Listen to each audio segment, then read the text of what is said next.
ഇപ്പോൾ ഉള്ളത് സീറോയിൽ നിന്നും ഡാപ്പോ പോണ റൂട്ടിലാണ്. അപ്പോൾ അതെ എൻ്റെ സൈക്കിൾ ഇവിടെ ഉണ്ട്. നമ്മൾ വന്ന റൂട്ടാണ് ഇത് ശരിക്കും സീറോയിലേക്കും അതുപോലെ തന്നെ നമുക്ക് തവാങ്, ഇറ്റാനഗർ, സെപ്പ അങ്ങോട്ട് പോണ റൂട്ടാണ്. ഈ റൂട്ട് എന്ന് പറഞ്ഞാൽ നമ്മൾ നേരെ ഡാപ്പോ റിജ് പോവും. അതുപോലെ തന്നെ മെച്ചൂക്ക, അനിനി, ആലോ അങ്ങോട്ടൊക്കെ പോണ റൂട്ടാണ്. ഇവിടേക്ക് നോക്കിയാൽ ഫുള്ള് ഇങ്ങനെ ഇടയ്ക്ക് ലാൻഡ് സ്ലൈഡും കാര്യങ്ങളൊക്കെ ഉണ്ടാവുന്ന ഒരു സ്ഥലവും കൂടിയാണ്. ഇവിടെ നമ്മൾ നോക്കുമ്പോൾ ഒരു കിടിലം വ്യൂ പോയിൻ്റ് ഉണ്ട് കേട്ടോ. ഞാൻ ഇപ്പോൾ ഒന്ന് കാണിച്ചു തരാം. ഇത് നോക്കിയേ, ഇതാണ് മക്കളെ കിടിലം വ്യൂ കേട്ടോ. എന്ത് ഭംഗിയാളെ കാണാൻ വേണ്ടി. ഞാനിങ്ങനെ കുറേ നേരം വന്നിട്ട് ഇങ്ങനെ ആസ്വദിച്ചിരിക്കുന്നത് കേട്ടോ. പിന്നെ അതുപോലെ തന്നെ അവിടെ ഒരു വഴിയുണ്ട് കണ്ടില്ല, അവിടെ കൂടെ ഒരു കാറ് പോകുന്നുണ്ട് കേട്ടോ. കാണാൻ പറ്റുന്നുണ്ടെന്ന് തോന്നുന്നു. അതുണ്ട്, ഒരു കാറ് പോകുന്നുണ്ട്. അത് അവിടെ ഒരു ഗ്രാമമുണ്ട് കേട്ടോ. യഥാന്നാണ് ആ ഒരു ഗ്രാമത്തിൻ്റെ പേര്.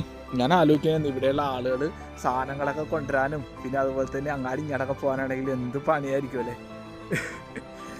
ഭയങ്കര അപകടം പിടിച്ചൊരു സ്ഥലമാണ് കേട്ടോ. അതൊക്കെ ഇങ്ങനെ വീണതിനാ തീർന്ന്. പിന്നെ ആൾക്കാരൊക്കെ ഇവിടെ ഫുള്ള് വേസ്റ്റ് ഇട്ട് വെച്ചേക്കണേ കേട്ടോ.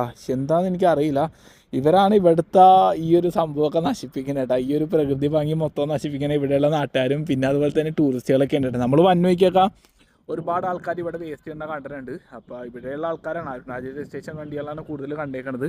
അപ്പോൾ മാക്സിമം ഇതൊക്കെ ഒഴിവാക്കി ഈ ഒരു പ്രകൃതി ഭംഗി നിലനിർത്താൻ എൻ്റെ ഒരു അഭിപ്രായം കേട്ടോ.